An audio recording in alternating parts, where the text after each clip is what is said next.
So we are planning to do electricity past papers today, inshallah. So मैंने 2024 के अभी सारे वेरिएंट्स निकाल लिए हैं। ठीक है, पहले उनको सारे सॉल्व करेंगे। इलेक्ट्रिसिटी थोड़ा ज्यादा कराने की कोशिश करूंगा बिकॉज आई फील के वो डिटेल्ड है। हमने काफी डिटेल में पढ़ा हुआ भी है, बट स्टिल आई फील कि यार जितना ज्यादा क्वेश्चंस हो जाए उतना बेहतर है। लाइक तो बस खामोशी से सुनते रहिए how I am going to solve this. Okay, so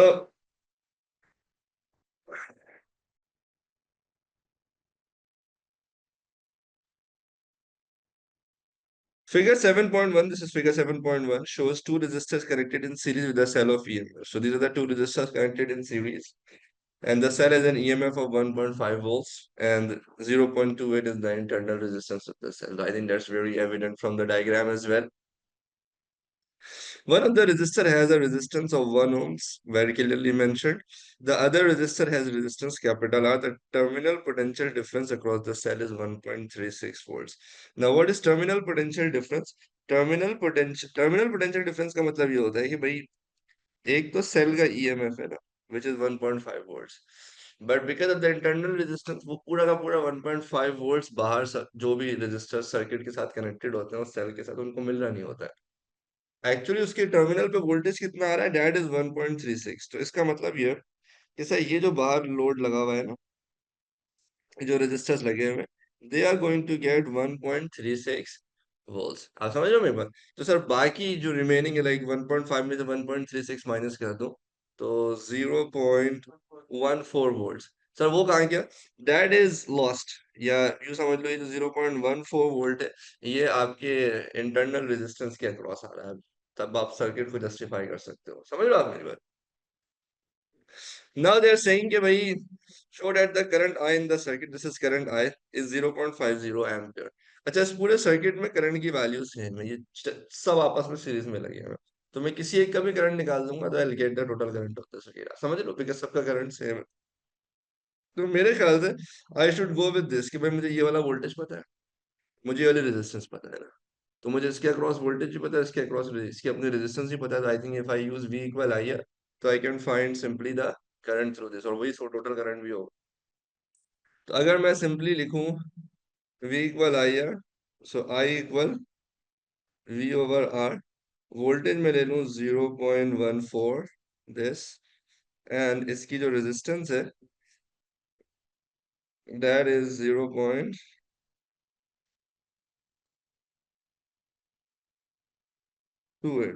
calculator निकालो जल्दी से।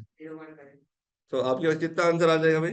You will gate 0.50 ampere. ठीक है भाई, बहुत मुश्किल चीज तो नहीं है, कोई बहुत रॉकेट साइंस तो नहीं है। सही है।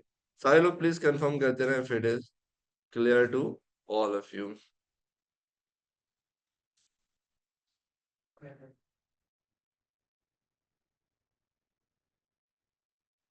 फिर क्या रहा भाई, आप एक काम करो, इन दो रेजिस्टर्स की ना कंबाइंड रेजिस्टेंस निकाल दो। ठीक है, इन दो रेजिस्टर्स की कंबाइंड रेजिस्टेंस निकाल दो।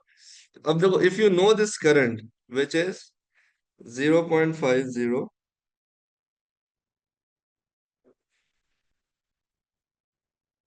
तो इस पूरे के थ्रू करंट कितना जा रहा है? 0.50। और इस पूरे को जो वो मिल रही है वोल्टेज आ रहा है वो कितना आ रहा है? 1.36 वोल्ट। तो मैं simply V equal I R लगा के ना ये टोटल रेजिस्टेंस निकाल सकता हूं। आप समझ रहे हो कि लाइक ये आर और 1.0 ओम से इनका कंबाइंड रेजिस्टेंस कितना आएगा? तो again like V equal I R, so R is equals to V over I. तो the total voltage is 1.36 and the current is 0.50। अच्छा बताइए कितना आ रहा है बेटा? वी आर गेटिंग 2.72, तो मैं इसको लिख दूंगा 2.7 ओम। समझ रहे हो आप मेरी बात? अच्छा, अब नेक्स्ट पार्ट में वो आपसे ये कहते हैं कि यार एक काम करो, नजर आ रहा है सबको? सही है। नेक्स्ट पार्ट में वो आपसे ये कहते हैं कि यार use your answer in part number A का टू डिटरमिन आर। ये आर निकाल दो। तो भाई ये दोनों सीरीज में लगे हुए हैं। अगर टोटल रेजिस्टेंस है 2.7, ये लेट्स से 2.72, तो मतलब ये प्लस ये 2.72 है, ऐसा सीरीज में ऐड हो जाते हैं ना। तो आई कैन राइट कि भाई 1.0 plus R is equals to 2.7 so R is equal to 1 चाहो तो यहाँ पे 7.2 लगा दो, यहाँ पे 1.7 लिख देना फाइनल आंसर। सारे मेरे साथ है भाई, जल्दी कंफर्म कर दें सारे।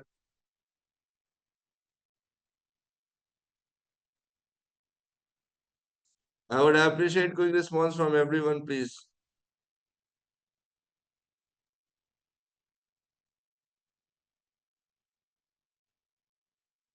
सॉल्व करते हुए सिग्निफिकेंट फिगर ज्यादा ही रखा करो, फाइनली राउंड ऑफ, बस आंसर लिखते हुए round of.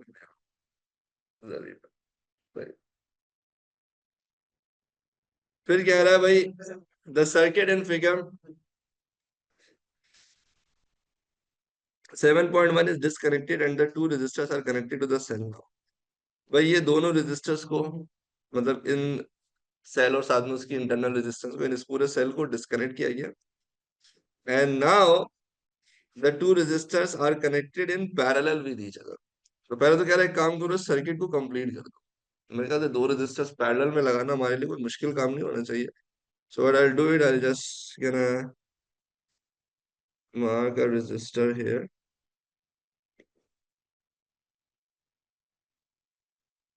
And then another resistor. ठीक है, एक रेजिस्टर हमारे पास कितना था 1.0, और एक अभी हमने निकाल लिया था ना 1.7 ओम्स।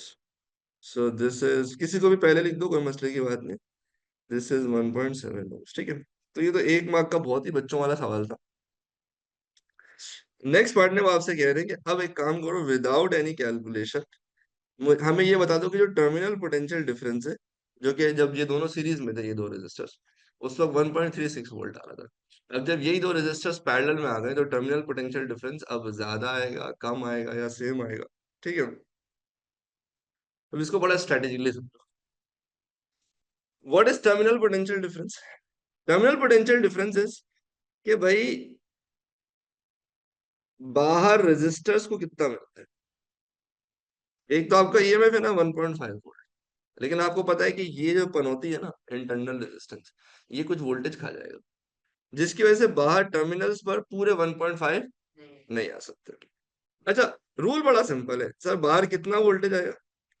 सर वो इतना आएगा कि ये जो भी इसके अक्रॉस जो भी वोल्टेज आ रहा है ना, उसको आप ईएमएफ से माइनस कर दीजिएगा। ऐसा ही है ना, फॉर एग्जाम्पल अगर ये 0.1 वोल्ट लेता है, तो सर ये 1.5 था ना, तो इसको कितना मिल जाएगा 1.4 वोल्ट। सबको याद आ रहा है ये कि भाई सर, इसका मतलब हमें ये देखना है कि जब ये दो रेजिस्टर्स पैरेलल में लगे, तो उससे इस इंटरनल रेजिस्टर के अक्रॉस आने वाला वोल्टेज बड़ा है या कम हुआ, तभी हम ये कमेंट कर सकेंगे कि भाई जो बाहर मिल रहा है ना टर्मिनल्स पे जो वोल्टेज आ रहा है वो ज्यादा आएगा या कम आएगा।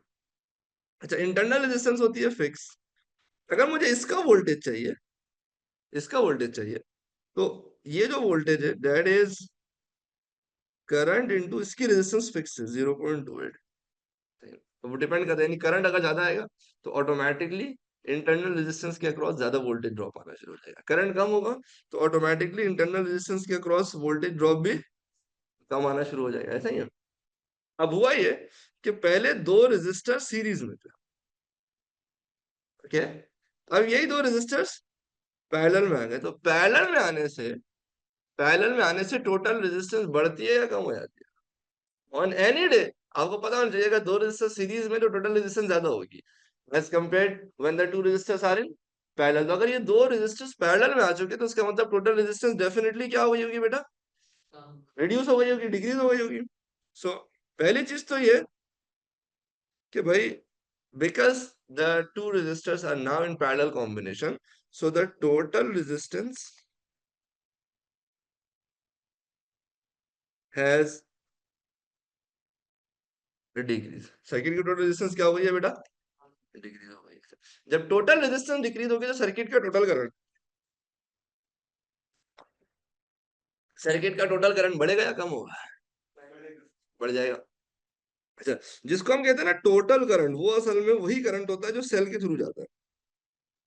ऐसा ही है ना, total current is the current that passes through the main cell. का सर्किट में एक ही सेल लगा हुआ है, तो टोटल करंट या current through cell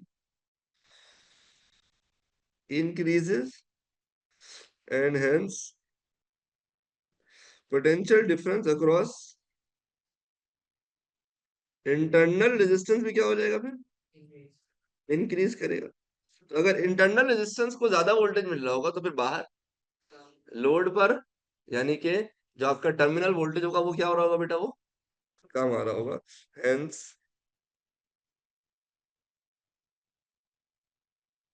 terminal potential difference will be less than 1.37 or it will decrease as compared to the previous voltage। सारे मेरे साथ हैं भाई यहाँ तक?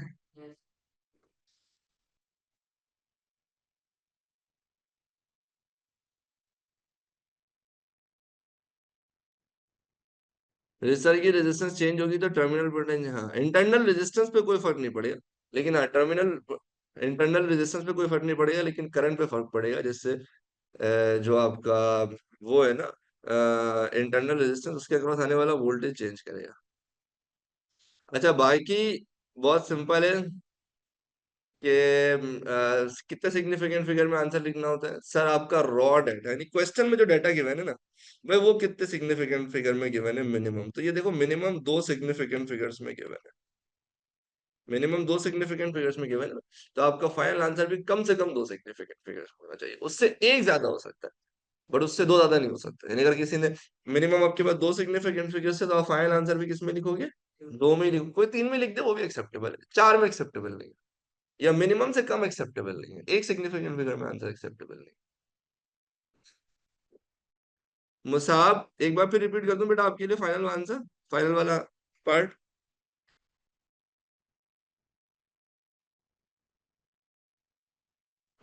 ओके मुसाब एंड सकीना एक बार दोबारा सुन लो बेटा, देखो मेरी बात सुनो, ये तुम्हारा सेल है 1.5 वोल्ट्स का, ठीक है, ये इसका ईएमएफ है, दिस इज द, जो सेल के ऊपर लिखा हुआ होता है ना इस तरह से, वो आपका ईएमएफ होगा, ठीक है।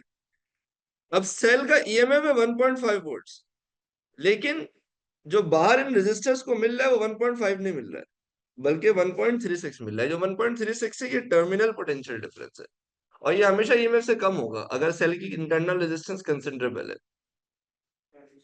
अब ये यहाँ पे कितना टर्मिनल पोटेंशियल डिफरेंस मिला ये इस बात पे डिपेंड करेगा ना कि आपने इंटरनल रेजिस्टेंस पे कितना वोल्टेज लूज किया है। तो फॉर एग्जांपल अगर 1.5 वोल्ट का ईएमएफ था और आपकी इंटरनल रेजिस्टेंस खा रही थी 0.14 वोल्ट, तो ऑटोमेटिकली बाहर कितना मिला 1.36। पहले मुझे बताओ ये बात समझ में आती है मुसाब सकीना?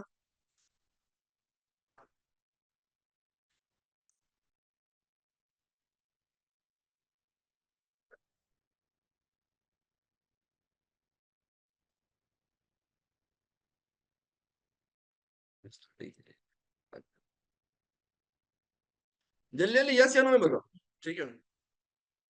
अच्छा अब इस चीज को समझो, अगर ये वोल्टेज बढ़ जाएगा ना तो ऑटोमेटिकली ये वाला वोल्टेज कम होगा, क्योंकि ईएमएफ तो फिक्स है ना भाई, 1.5 वोल्ट का सेल था तो अभी भी 1.5 वोल्ट ही है ना।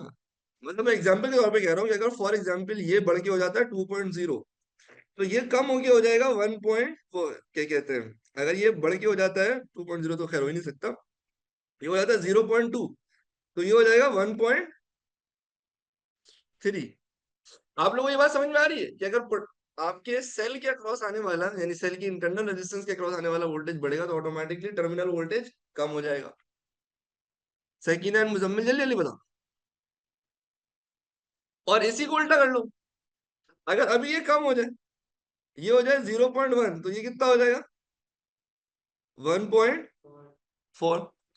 अब हमें ये पूछ रहा है कि भाई पहले ये रेजिस्टर्स लगे हुए थे सीरीज में, अब ये रेजिस्टर कैसे आ गए बेटा, बोलो, पैरेलल में। तो जब ये पैरेलल में आए तो उससे इस टर्मिनल वोल्टेज पर क्या फर्क पड़ेगा, लाइक ये बढ़ेगा या कम होगा, तो अब तुम पहले ये देखोगे कि यार इस पर क्या फर्क पड़ेगा। इंटरनल रेजिस्टेंस के अक्रॉस आने वाला वोल्टेज होगा V इक्वल आई आर, इसकी रेजिस्टेंस है 0.28। अब इस इंटरनल रेजिस्टेंस पे आने वाला वोल्टेज दो बातों पे डिपेंड कर रहा है, इसकी रेजिस्टेंस पर जो कि फिक्स है, और एक करंट के ऊपर। अगर मुझे ये, मैं ये चेक करूं कि भाई ये करंट बढ़ेगा या कम होगा, अगर ये करंट बढ़ेगा तो ऑटोमेटिकली V की वैल्यू बढ़ेगी, अगर ये करंट कम होगा तो V की वैल्यू कम होगी। मुसाब एंड सकीना ये बात समझ आ रहा है आप लोगों को? अब हमने ये कहा कि भाई पहले तो दो रेजिस्टर सीरीज में थे, अब वही दो आ गए पैरेलल में, तो जाहिर है पैरेलल में आने की वजह से टोटल रेजिस्टेंस क्या हो गई, डिक्रीज हो गई। टोटल रेजिस्टेंस डिक्रीज हुई तो टोटल करंट क्या हो गया, इंक्रीज हो गया। रेजिस्टेंस डिक्रीज है ना, करंट क्या हो गया, बढ़ गया। जब टोटल करंट बढ़ा तो ऑटोमेटिकली इसके अक्रॉस आने वाला वोल्टेज बढ़ गया। जब इसके अक्रॉस आने वाला वोल्टेज बढ़ेगा तो टोटल तो फिक्स है ना, ईएमएफ तो अपनी जगह पर फिक्स है 1.5, तो ऑटोमेटिकली ये जो टर्मिनल वोल्टेज है ये क्या हो जाएगा, ये डिक्रीज कर जाएगा। So the terminal voltage will decrease or it will be less than the previous one which was 1.36 volt. No, no. Define electric potential difference. तो मेरे ख्याल से potential difference की एक बड़ी straight forward definition मैंने आपको दिखाई हुई है. It's the work done per unit charge when energy is converted from electrical to non electrical. तो भाई इस तरह के बिल्कुल बच्चों वाले क्वेश्चंस में मार्क नहीं लूज करना, ठीक है। So it's the work done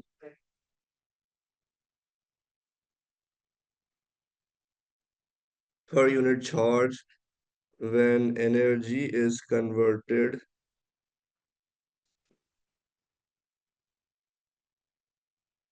from electrical to non electrical, ठीक है। अच्छा भाई अब आपके पास एक सर्किट आया हुआ है मजे का, कहता है एक पावर सप्लाई है और तीन रेजिस्टर्स हैं और एक कंपोनेंट है X, they are connected and the circuit as shown in figure 5.1। The power supply is an EMF of 230 very evident from the diagram, resist internal resistance negligible है, the current in the supply is 7 ampere, तो total current 7 ampere का है, ठीक है। Identify the component x, जल्दी बताओ what is component x.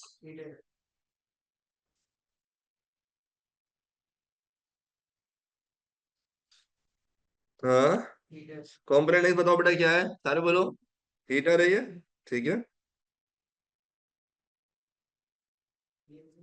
Circuit diagram मैंने notes में डाले हुए हैं आपके यहाँ, सिंबल्स के कौन सा सिंबल क्या रिप्रेजेंट करता है उसको जरा रिकॉल कर लीजिएगा, ज्यादातर ओ लेवल्स वाले ही हैं। Show that the potential difference across the resistor of resistance 0.866 volt. मेरे ख्याल से ये बहुत सिंपल है, you know the current 7 ampere और आपको डायरेक्ट इसकी रेजिस्टेंस पता है 0.86, it's a very straightforward question, simply V equal I R लगा दो, इंशाल्लाह अफाका होगा। तो current is 7.0 and the resistance is 0.86, बताएंगे बेटा क्या आंसर आ रहा है, ये आ रहा है 6.0 आ रहा है, सही है।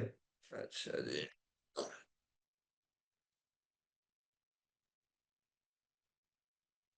अब कह रहा है एक काम करो करंट I1 निकाल दो, सही। अब जरा कुछ चीजें समझने की जरूरत है आपको। भाई ये आपका था ईएमएफ टोटल ना, ठीक है ना, दिस इज योर ईएमएफ।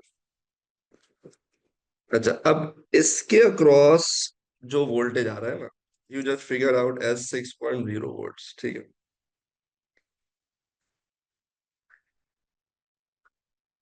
हम्म। अब 230 में से 6 माइनस कर दो, कितना बचे, 224, इसका मतलब इस पूरे को कितना मिलेगा, और इस पूरे को भी कितना मिलेगा बेटा,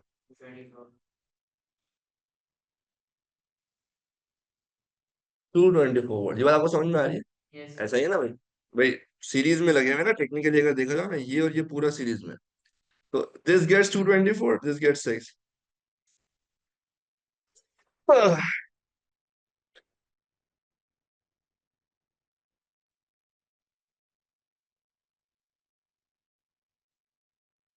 सही है।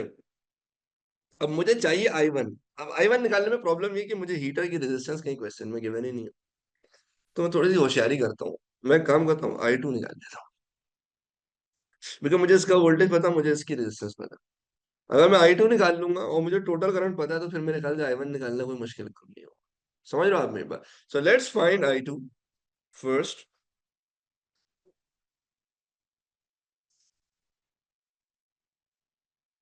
V equal I R, I equal V over R. तो इसको वोल्टेज मिल रहा है 224 और रेजिस्टेंस कितनी है 170, बताओ बेटा इसका क्या आंसर आ रहा है। हाँ, दैट इज 1.32 एम्पियर।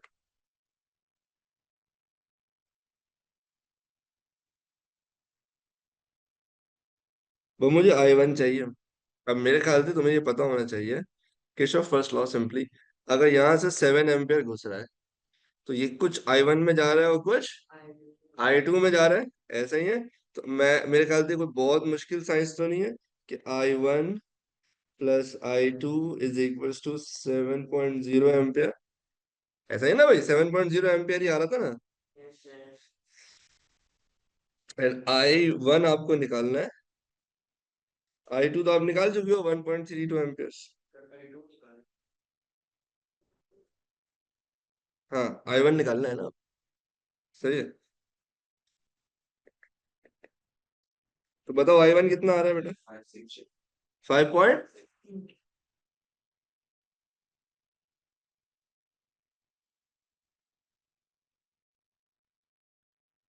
ठीक है भाई, सारे मेरे साथ हैं। तो दैट इज 5.7 कर देते हैं उसको। और I1 कितना है मेरे पास?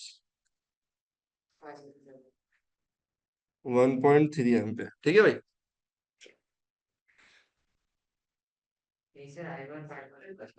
उल्टा लिख दिया मैंने।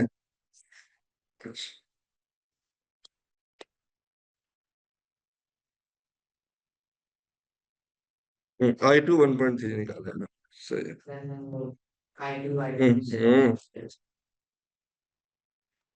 I2 हमने निकाला 1.3 एम्पियर। और I1 हमने कितना निकाला? 5 पॉइंट। भाई स्ट्रेट फॉरवर्ड है, सारे मेरे साथ हैं, आते जल्दी कंफर्म करें।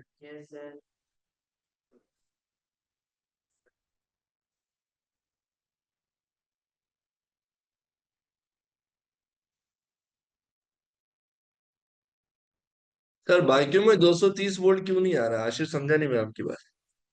अगर असल में अगर ये रजिस्टर नहीं होता ना, अगर लेट से ये होता ही नहीं, फिर पूरा 230 मिल जाता। क्योंकि फिर ये डायरेक्ट सप्लाई से कनेक्टेड हो जाते। अभी क्या है, बीच में एक रजिस्टर है ना सेल के बाद, और वो 6 वोल्ट का ड्रॉप ले रहा है। तो पहले 6 माइनस करोगे, बाकी जो बचेगा वो इनको मिलेगा।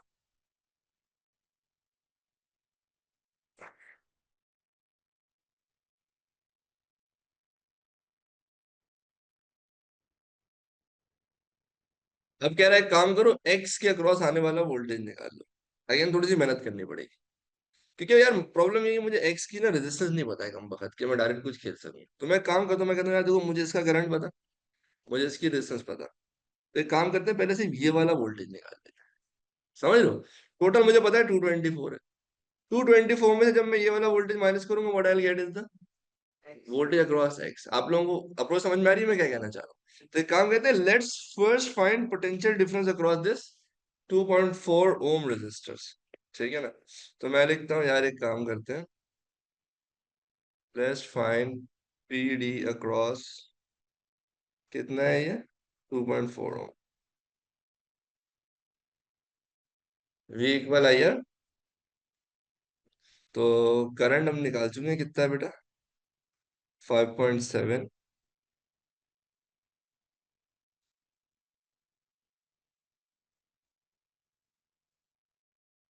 रेजिस्टेंस कितनी है? 2.4। बताओ बेटा कितना आंसर आ रहा है?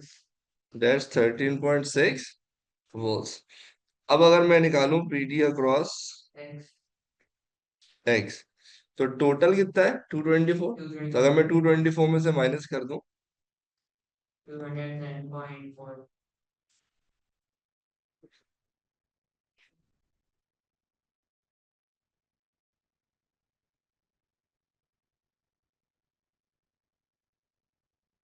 तो आप कह सकते हो कि भाई 210 वोल्ट यहाँ पर आ रहे हैं। समझ रहे हो आप मेरी बात? तो इस 224 में से भी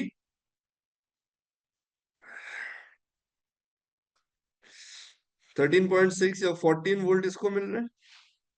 और बाकी कितने बच गए? 210 वोल्ट जो कि इस हीटर को मिल रहा है। सारे मेरे साथ, सारे लोग प्लीज कंफर्म कर देंगे if you are all with me.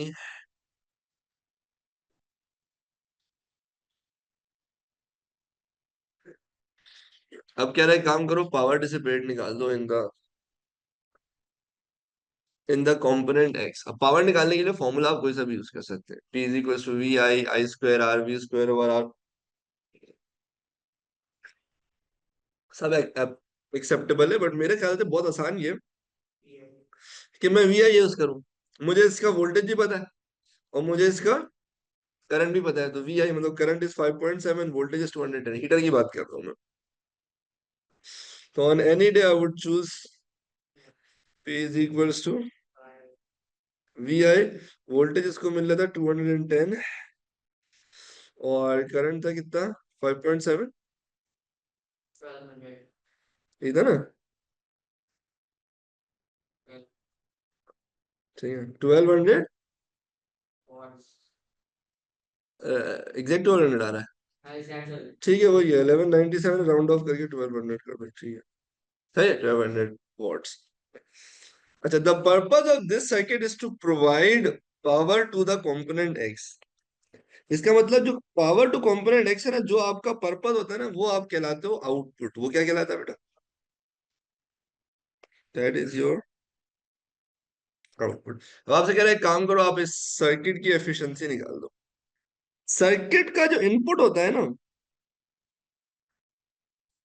Circuit का जो इनपुट होता है वो होता है पावर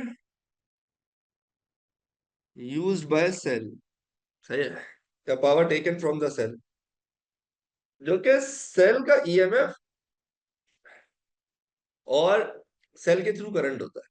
यानी कि मैं कहूँ सेल ने कितनी पावर दी, P is equal to V I, तो वोल्टेज कौन सा लोगे, सेल का ईएमएफ और टोटल करंट सेल से ड्रॉ हुआ है, ठीक है।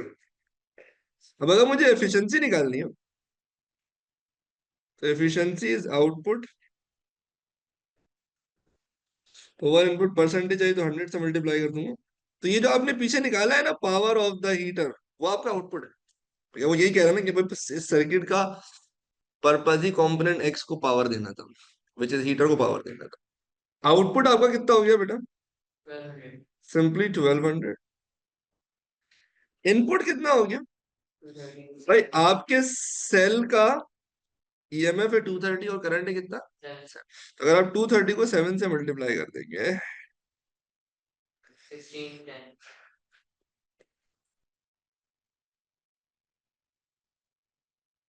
क्या आंसर आ रहा है?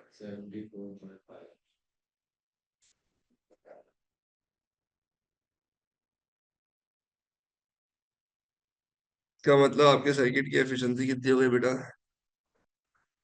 इसको राउंड ऑफ करके आप 75% यूज, ठीक है। सारे मेरे साथ हैं।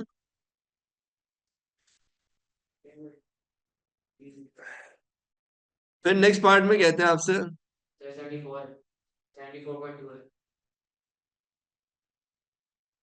अच्छा ये खतीजा का एक बहुत कॉमन क्वेश्चन है कि सर ये बताएं कि should we keep the rounded off value to the next part और we should keep the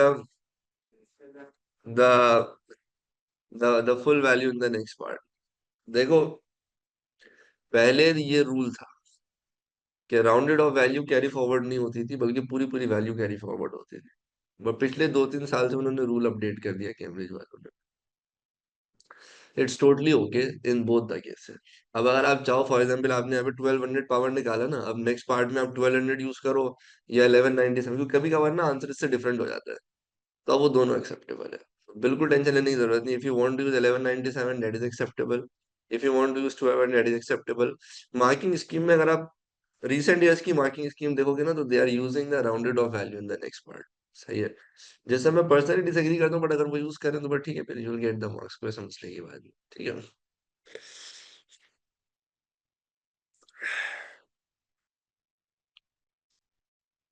the resistor of resistance 170 ohm is remove. अब हमने क्या किया, ये जो एक बिला वाला का एक पैरेलल में रेजिस्टर लगा हुआ था ना, इसको हमने रिमूव कर दिया। सही है। There is no change the resistance of component X. इसके अलावा एक्स पर कोई फर्क नहीं पड़ा। एक काम करता हूँ, मैं इसका स्क्रीनशॉट लेके, हाँ भाई, अब वो ये कह रहा है आपसे कि भाई ये जो 170 ओम का रेजिस्टर है ना, इसको हमने क्या कर दिया, इसको हमने रिमूव कर दिया, लीविंग एन ओपन सर्किट। तो मतलब ये पूरा ही हटा दो आप, ठीक है ना, in the lower branch. There is no change the resistance, बाकी हमने कोई चेंज नहीं किया। ये दोनों तो थे ही फिक्स रेजिस्टर। हीटर में आमतौर पर रेजिस्टेंस चेंज हो जाती है, तो उन्होंने सेफ साइड पे आपको बता दिया कि भाई हमने हीटर की रेजिस्टेंस को भी चेंज नहीं किया है। अब बता दो करंट पावर सप्लाई में इंक्रीज होगा डिक्रीज होगा, इट रिमेन द सेम। बच्चों वाला सवाल है। मेरे ख्याल से अगर आप एक रेजिस्टर पैरेलल से रिमूव करोगे, अगर आप एक रेजिस्टर पैरेलल से रिमूव करोगे तो टोटल रेजिस्टेंस बढ़ जाएगी। ऐसा ही है।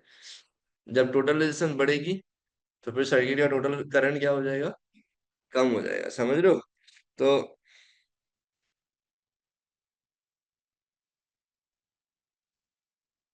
Total resistance has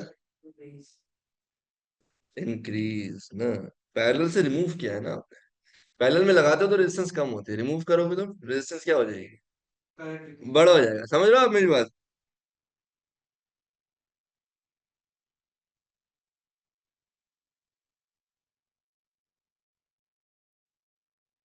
total current का मतलब ये होता है current in the power supply.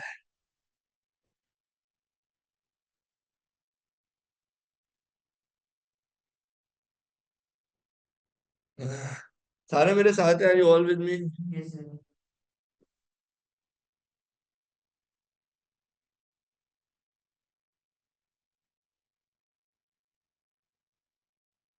नहीं नहीं, पावर तीनों से निकाल सकते हैं, वी आई से भी निकाल सकते हैं, आई स्क्वायर आर से भी निकाल सकते हैं, वी स्क्वायर ओवर आर से भी निकाल सकते हैं। बस मेक श्योर करना जिसकी पावर निकाल लो, फिर वोल्टेज उसी का हो, करंट भी उसी का हो, रेजिस्टेंस भी उसी की हो। फिर तीनों में से कोई सा ही फॉर्मूला लगाओ, आंसर सेम आएगा। नहीं, पैरेलल में हटा के सीरीज में नहीं आ जाएगा, पैरेलल से हटा दिया।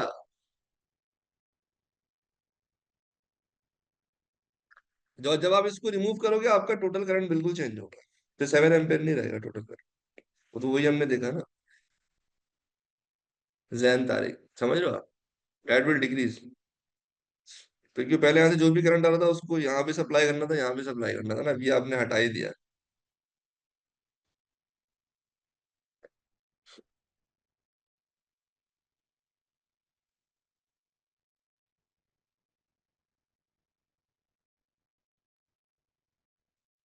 अब आपसे कह रहा है यार एक काम करो।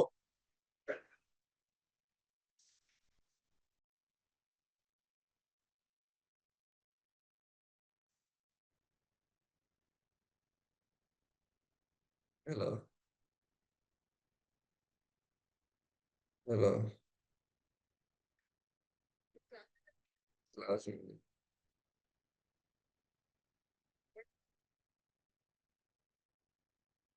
अच्छा भाई। कहता है डिफाइन रेजिस्टेंस। तो मेरे ख्याल से resistance is simply the ratio between the potential difference across a resistor and the current through it. आप अगर प्रॉपर वर्ड इक्वेशन में लिखते हो आपको मार्क्स मिल जाएंगे, ठीक है। R equal V over I पे नहीं मिलेंगे, आप पूरा लिखोगे रेजिस्टेंस इज वोल्टेज।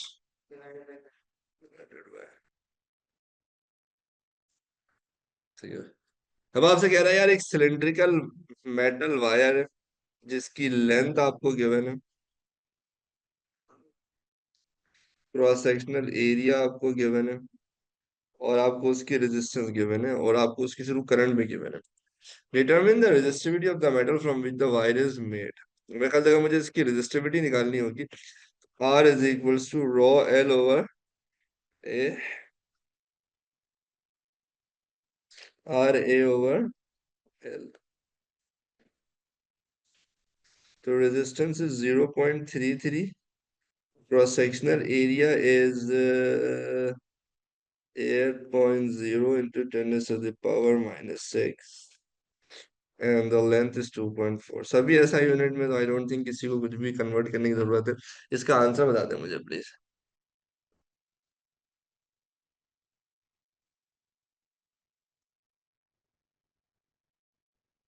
क्या रहा बेटा? 1.1 into 10 raised to the power -6 ohm. 1.1 expand -7।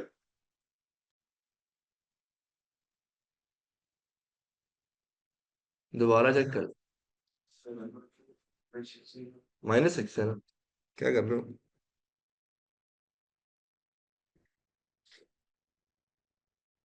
यहाँ पे भी यही आ जाएगा। अच्छा, calculate the charge that pass through तो मैं कहा जगह मुझे चार्ज निकालना है तो I equal Q upon T.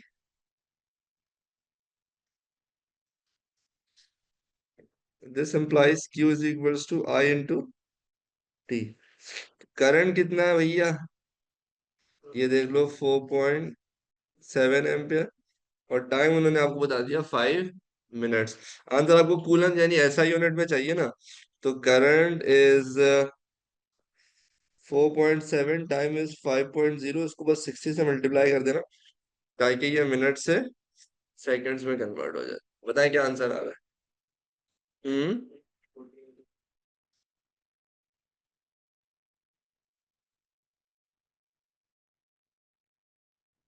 सही है, मैं 1400 लिख देता हूँ। ऑनलाइन वाले सारे मेरे साथ है, आसान है, स्ट्रेट फॉरवर्ड है यहाँ तक।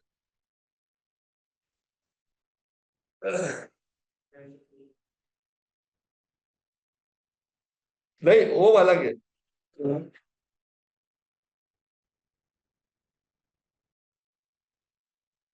ओम, अगर वो कहते हैं डिफाइन ओम, तो आप कहेंगे 1 ohm is the resistance of a resistor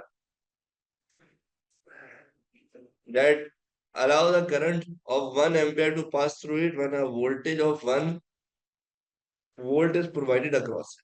समझ रहे हो, या simply volt divide by ampere, समझ रहे हो ना। ये resistance is voltage over current, ohm is volts पर एम्पियर, समझ रहे हो, 1 volt over 1 ampere is 1 ohms. अच्छा अच्छा, कुछ लोगों का मैसेज आ रहा है कि सर वो आप टर्निंग इफेक्ट का पास्ट पर्स करा सकते हैं। देखो मैं इंशाल्लाह सारे टॉपिक ही कराने का प्लान किया है मैंने पूरा हफ्ता, बट मेरा वो पूरा महीना, बट मेरा भी मेजर फोकस शुरू में इलेक्ट्रिसिटी पे, बिकॉज बाकियों के हमने अच्छा देखो इलेक्ट्रिसिटी के भी किए हैं, बट इलेक्ट्रिसिटी में ना कॉन्सेप्ट बनाने में हमने बहुत टाइम लगाया है। और वो फंडामेंटल कॉन्सेप्ट मैंने बनाए हैं, तभी मुझे इतने मजे से मैं आपको पास्ट पेपर सॉल्व करा रहा हूँ, आप मुंडी हिलाते जा रहे हो। बट स्टिल ये कराना बहुत जरूरी है, तो मैं चाहूंगा कि मैं थोड़े से ज्यादा लेक्चर्स इससे पहले इन्वेस्ट कर दूं, तो करते रहेंगे टर्निंग इफेक्ट और वो सारी चीजें भी। अह, अच्छा भाई, free electrons charge carrier in wire have an average drift velocity of this, ये आपको ड्रिफ्ट वेलोसिटी याद है, कौन सा फॉर्मूला था, Naqvi, NaQV equal I, number density of charge carriers आप निकाल दें। तो इक्वेशन था NaQV इक्वल आई, नकवी, कोई बता सकता है स्मॉल n क्या था बेटा, number density of charge carriers, A का मतलब cross sectional area of the conductor through which the current is passed, Q is charge of one charge carriers, okay. यहाँ पे आपका चार्ज कैरियर कौन है, इलेक्ट्रॉन्स है, फ्री इलेक्ट्रॉन्स है, ठीक है। v is the drift velocity and i is the current. आपको क्या चाहिए, आपका नंबर डेंसिटी है ना, मतलब यू नीड स्मॉल n, तो that is going to be equal to i over n, तो आ गया ना a q v। तो what is the current, current is 4.7, ऐसा ही है। सो करंट की जगह हम gonna write 4.7, cross sectional area भी उन्होंने पीछे आपको गिवन है 8.0 एक्सपोनेंट -6।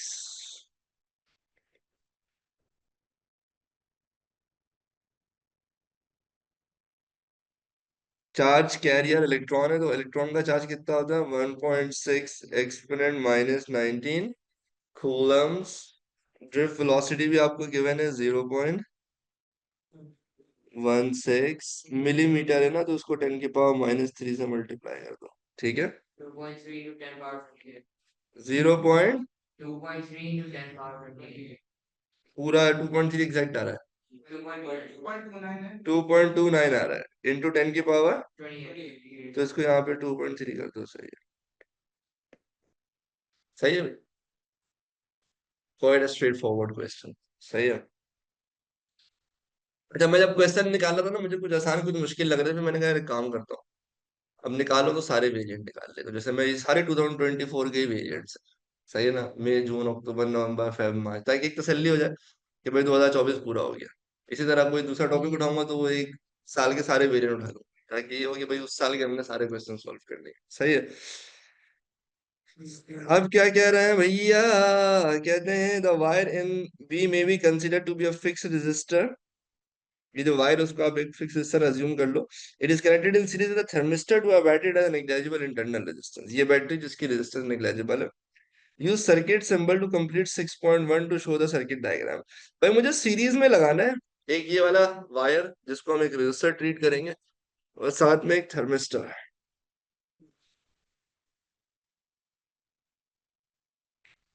तो वायर को तो चलो मैंने रेजिस्टर ट्रीट कर लिया, साथ में थर्मिस्टर बनाना है।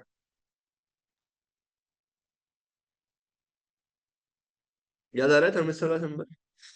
तो ये आपने सीरीज में दिखाना था। ये लो भाई दिखा दिया।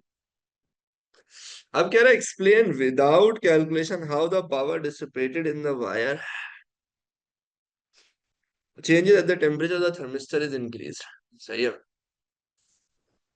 बिना किसी कैलकुलेशन से बताओ power dissipated in the wire changes, कि भाई इसके पावर पे कितना फर्क पड़ेगा। ठीक है ना? At the temperature of the thermistor is increase. ठीक है, कि भाई अगर हमने हमने थर्मिस्टर का टेम्परेचर बढ़ाया। अब पहली बात ये, जब टेम्परेचर थर्मिस्टर का बढ़ाओगे तो थर्मिस्टर की रेजिस्टेंस उससे बढ़ेगी या कम होगी? मेरे ख्याल से इससे आपकी रेजिस्टेंस क्या होगी? तो पहली बात है आपने टेम्परेचर बढ़ाया तो रेजिस्टेंस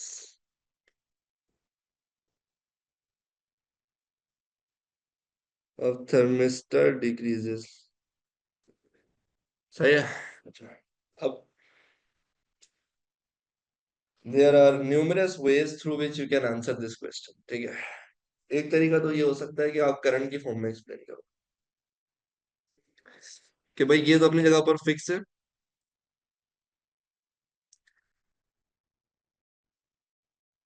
अगर आपने इसकी रेजिस्टेंस फिक्स है, अगर आपने इसकी रेजिस्टेंस को कम किया तो सर्किट की टोटल रेजिस्टेंस कम हुई, जैसे सर्किट का टोटल करंट कम हुआ तो ऑटोमेटिकली इसके थ्रू भी आने वाला करंट क्या हो जाएगा?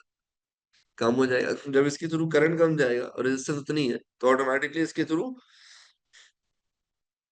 सॉरी उल्टा बोल रहा हूँ, जब मैं इसकी रेजिस्टेंस कम करूंगा तो सर्किट की टोटल रेजिस्टेंस क्या होगी? कम होगी, जब सर्किट का टोटल करंट बढ़ जाएगा। जब इसके थ्रू करंट बढ़ जाएगा और रेजिस्टेंस अभी उतनी है बट करंट बढ़ गया तो ऑटोमेटिकली इसकी पावर डिसिपेशन क्या होगी? बढ़ जाएगी ना। समझ रहे हो आप मेरी बात? सो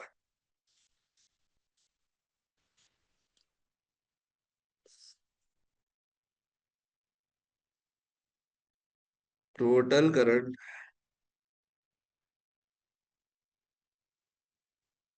थ्रू द सेल या करंट थ्रू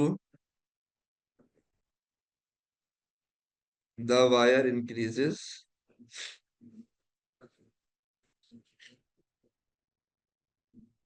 तो ऑटोमेटिकली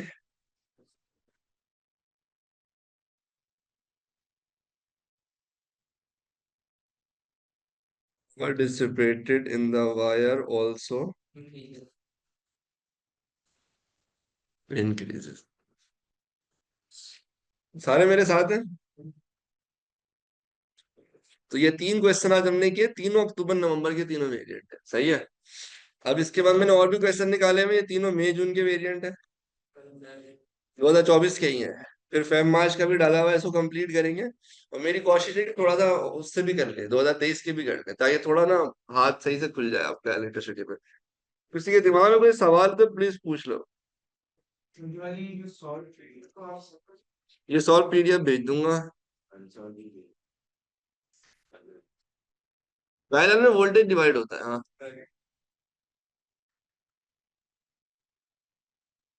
देखिए वैसे किसी नॉर्मल रेजिस्टर में जब टेम्परेचर बढ़ता है तो रेजिस्टेंस बढ़ती है, थर्मिस्टर और स्पेशल रेजिस्टर्स उनमें उल्टा होता है। थर्मिस्टर में जब भी आप टेम्परेचर बढ़ाओगे क्योंकि हमारे सिलेबस में नेगेटिव कोफिशिएंट थर्मिस्टर्स हैं जिनमें होता ही यही है कि whenever you increase the temperature their resistance decreases, not only decreases, it decreases drastically, एकदम से गिरती है। सही है ना? थर्मिस्टर के लिए चीज याद रखना, वरना बाकी सारे रेजिस्टर्स के लिए बिल्कुल सही है कि when you increase the temperature the resistance increases.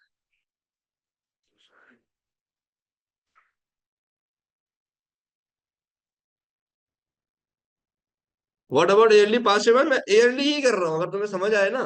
तो लाइक मैं एक ईयर के सारे वेरिएंट इलेक्ट्रिसिटी के करूंगा, फिर उसी ईयर के सारे वेरिएंट किसी और टॉपिक के कर लूंगा, लेट्स से वेव्स के कर लूंगा। तो ऑटोमेटिकली आपको 2-3 हफ्ते बाद रियलाइज होगा कि आपने बहुत से ईयरलीज कर लिए। असल में मुझे कोई प्रॉब्लम नहीं है, मैं एक बार सारे ईयर के सॉल्व कर लूं, बट अभी व्हाट आई पर्सनली फील कि आप लोग अभी तक स्टिल रिवीजन प्रोसेस में ही है। तो इट्स बेटर कि किसी एक टॉपिक के सारे क्वेश्चंस कराए जाए। वो इवेंचुअली ईयरली बन जाएगा, जब आप सारे वेरिएंट्स कर चुके होगे तो यू रियलाइज कि आपने कुछ पर्टिकुलर ईयर्स के सारे पेपर सॉल्व कर लिए। बट अभी मैं चाहूंगा कि मैं इसको इसी तरह से लेके चलो। ठीक है भाई। अच्छा, कुछ एमसीक्यूज में अगर किसी को चैलेंजेस आ रहे हैं तो मेरे ख्याल से नाउ इज द टाइम कि आप थोड़े एमसीक्यूज कम करना शुरू कर दो और पेपर 2 पे फोकस बढ़ा दो। क्योंकि मेरे ख्याल से आपको एमसीक्यूज के लिए अच्छा गैप मिलेगा। एमसीक्यू मैंने पूरा साल बहुत कराया आप लोगों को, क्लास में ज्यादातर कॉन्सेप्ट एमसीक्यू से समझाया मैंने। बट अब मैं थोड़ा सा वेट करूंगा, मैं एडवाइस करूंगा भाई टोटल फोकस पेपर 2 पे करो, because days are coming closer. थोड़ा बहुत कर लो पेपर 1, मना नहीं है, बट मेजर फोकस पेपर 2 पे करो। फिर पेपर 1 पे दोबारा आ जाएंगे जब पेपर 2 से फारिग हो जाएंगे। ठीक है भाई। इस अपनेपन के साथ कि अपना और अपने घर वालों का बहुत ख्याल रखिएगा।